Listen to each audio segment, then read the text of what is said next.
Have you ever played a game that was so good you wanted to play it again? Have you ever found a game dev whose games were so finely crafted you wanted to play every one they've ever made? Now, here's a crazy question. Have you ever played a game that was so utterly disappointing, bad, and a waste of time that you'd honestly, and I do mean honestly, would rather play Garten of Banban? Well, I have. I just did, actually, and I need to talk about it. I literally cannot help myself, and I bet you know the game I'm talking about, and maybe you even like it. This video is being made to explain why you shouldn't. The game I'll be talking about today is Five Nights at Candy's 2. You might be asking, why are you covering the second game in a series when you haven't even made a video about the first one? Well, I'll be honest with you, the first one is criminally mediocre at best, but if you guys want, I'll cover that one too. I just remembered this second game and remembered how unmemorable it was. So let's dive right into the most boring and mind-numbing Five Nights at Freddy's game ever made. Five Nights at Candy's 2 begins with us getting a text message from someone. That someone is not named, but we're told that we lost a bet, and because of that, we'll have to spend 5 nights in an abandoned factory again. Note that this person says, again, which would lead one to believe that we've had to spend 5 nights here before. And let me tell you, when there are killer animatronics somewhere, you survive 5 nights there, and then agree to a bet where the loser has to go there again, I guarantee you're not taking that bet and you're not going there again. So I have a theory about our player. They're brain dead. That has to be it, because no one else on Earth would be that stupid. Anyways, then we get slingshotted into the first night, and that means I'm plagued with the burden of telling you about the worst part of this game: playing the game. Instead of being in an office, we're in the middle of a hallway. Why?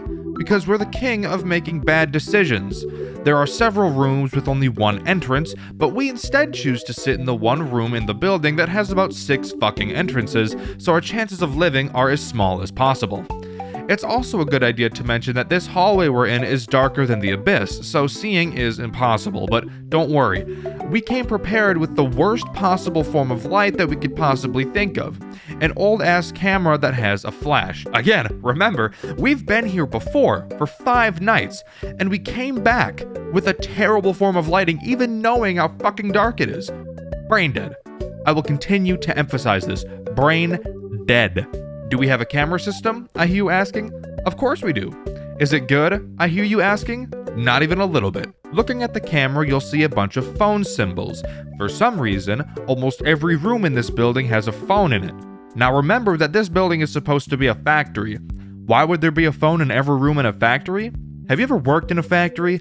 Let me tell you, factories are some of the loudest buildings on Earth. I would say it'd probably be quieter to work at a nuclear testing ground than it would be to work in a factory.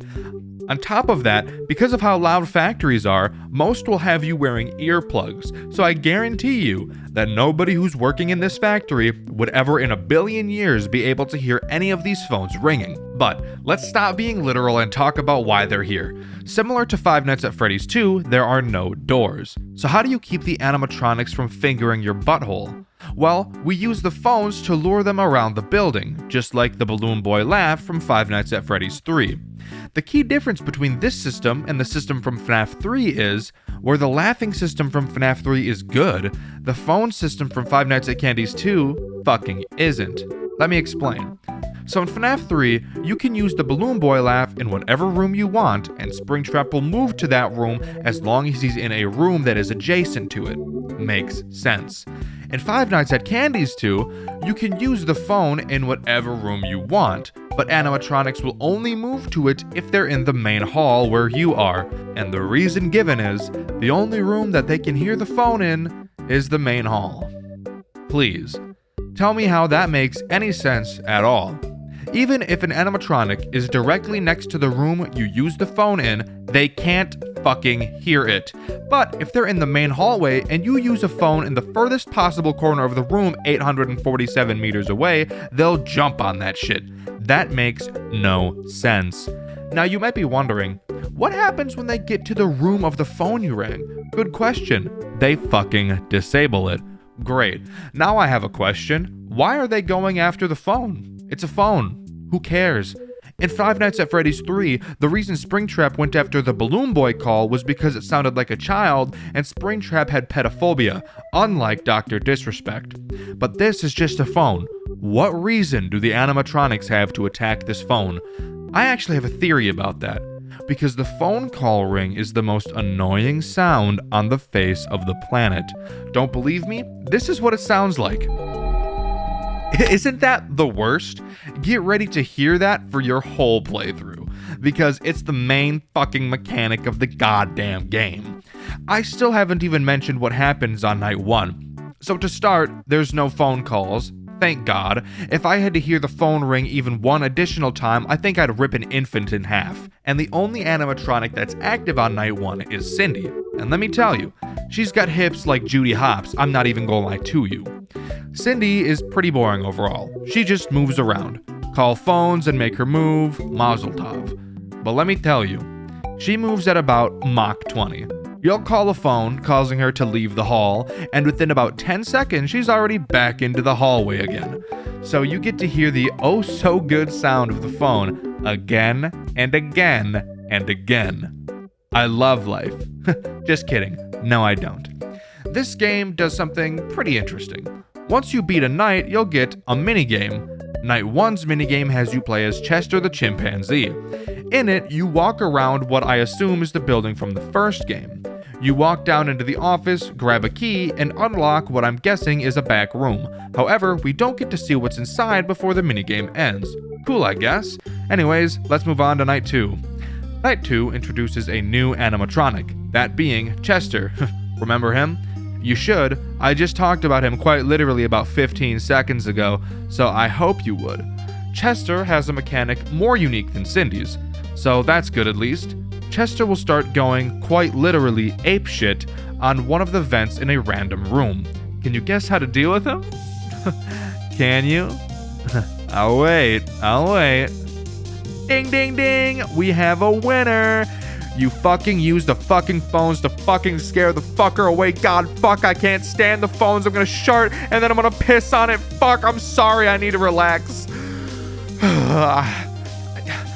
I've been seeing a psychiatrist and he says we're making great progress. However, there was this one time his phone rang during a meeting and I ripped the couch in half. So, that set us back a little bit. Anyways, once you use the phone, Chester will run away like a bitch. If you don't use the phone fast enough, he'll climb through the vents and kill you. Very easy mechanic overall, but when mixed with the fact that when a phone is being called, you can't call another one, that's when it starts to get hard. Because you'll send Cindy to another room, and then directly after, Chester will start pounding on a vent in another room. Fuck me. Now I have to wait 30 seconds to use a phone again, and in that time, Chester has already tied me up, looking at me up and down and shit. But once we get through Night 2, we can move on to the post-Night 2 minigame. In this minigame, we play as the Penguin. I looked up his name, and his name is just the Penguin. Very creative, guys. Great work. In this minigame, we're tasked with picking up the remains of Chester and stuffing them into a box. Let's imagine that all of these animatronics are friends for a second, okay? That's super fucked up. Yeah, go pick up your best friend that's been ripped into fucking pieces and just throw him in a box. No funeral, no burial, just toss him in there. I feel bad for the Penguin. First he's got no name, and now he's on crime scene cleanup. Trying our best not to think about it, we move on to Night 3. Night 3 introduces two new animatronics, Candy and the Penguin.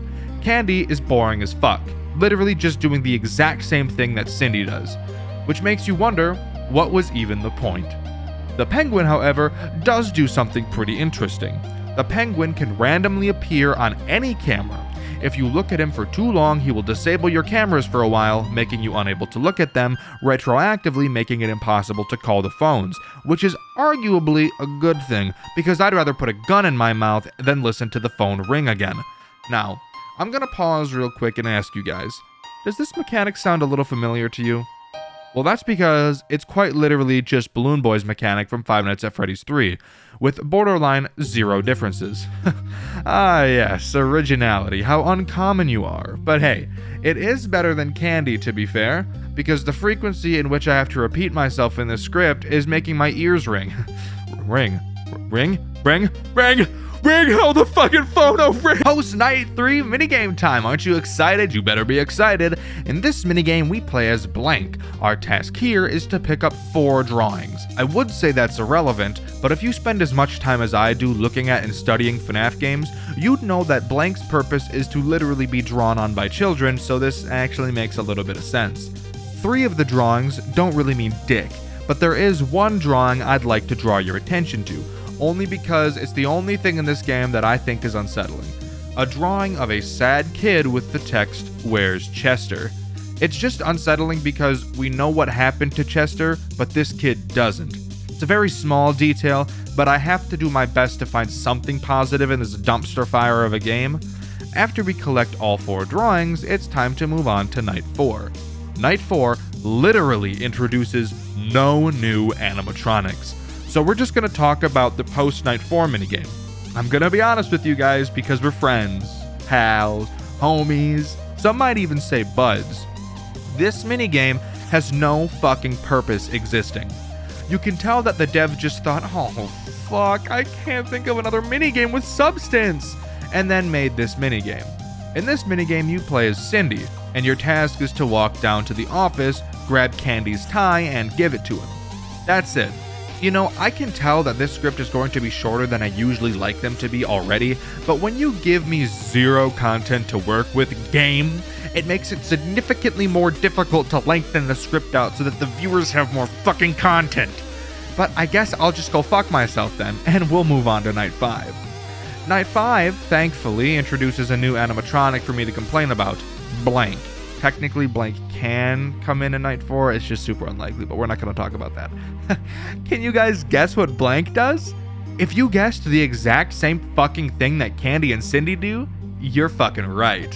Why even try to make a mechanic that's interesting when you could just Control-C, Control-V code, right? That's so awesome!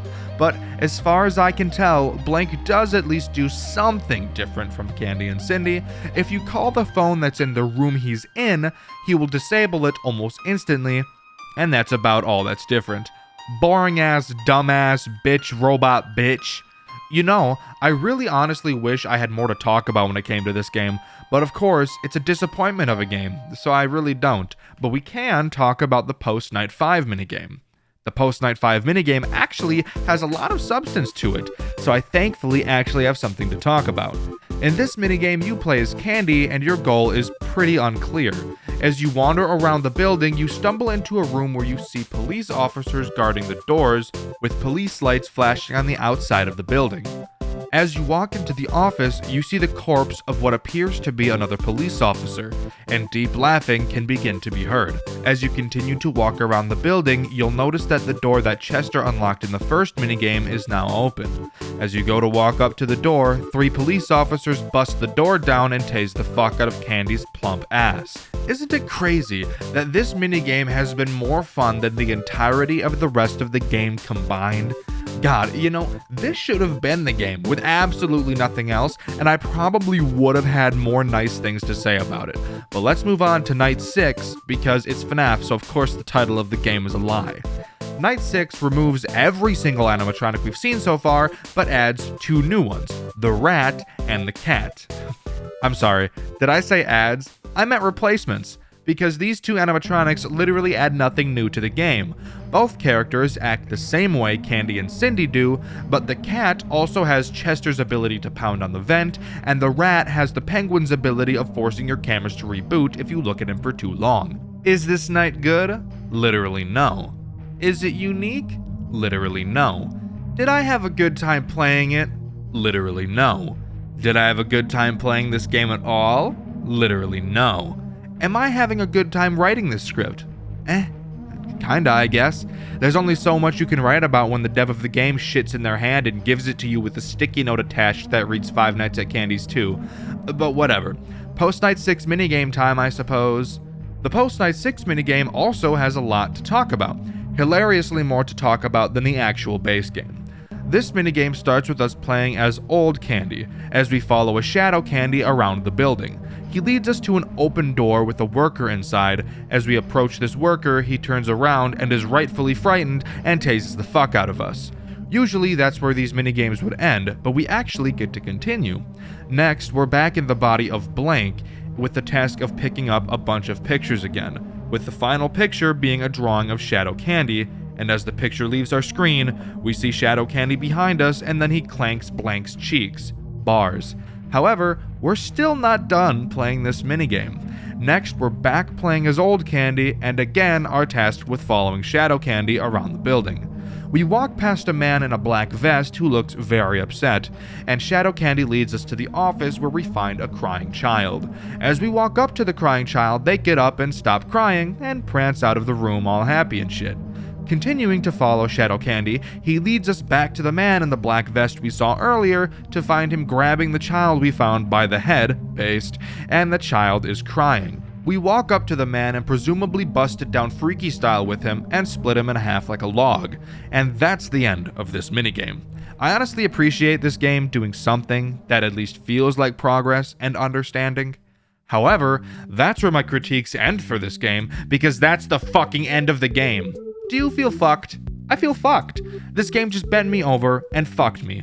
I spent a few hours playing this game, and what do I get? I get fucked in the ass by Five Nights at Candy's 2. No lube, raw, in the ass, fucked. I am not even remotely satisfied with this game. It did nothing good at all to make me appreciate it. Sure, it has its two interesting moments in the final two minigames, and sure, it has the secret animatronic that's kind of a baddie, but that's not even close enough to make me like it. Even looking at the time at which it came out, coming off the back of Five Nights at Candy's, one of the best FNAF fan games at that time, it still wasn't even good. It was just a shitty Five Nights at Freddy's 3 with a boring ass gameplay loop. Now, I'm not a fan of Five Nights at Freddy's 3 either. I think overall it's a pretty bad game, but it was original. This dog shit did what that dog shit did, but even more dog shit. I would rather put a toothpick under my toenail and kick a wall. I would rather play Moozy again. I would rather peel my own skin off and pour salt on it. I would rather watch old Markiplier and try not to cringe at how eccentric he was. This game had so much it could have done, and for some reason it just didn't. It had so many animatronics to work with, which could open the door to so many unique mechanics, but instead it chose to have all of them do the same thing, which just makes for an experience that is so catastrophically boring.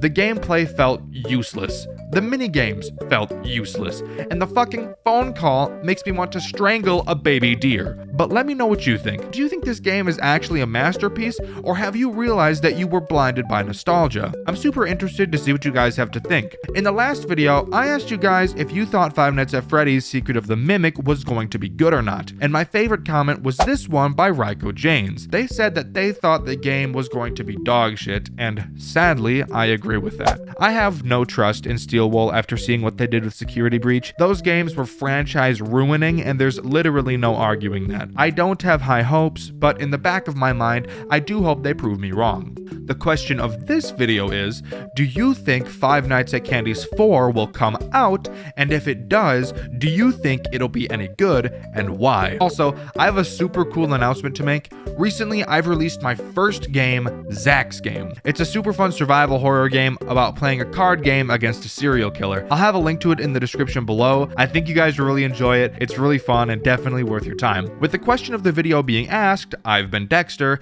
and I'll see you guys in the next video. See ya!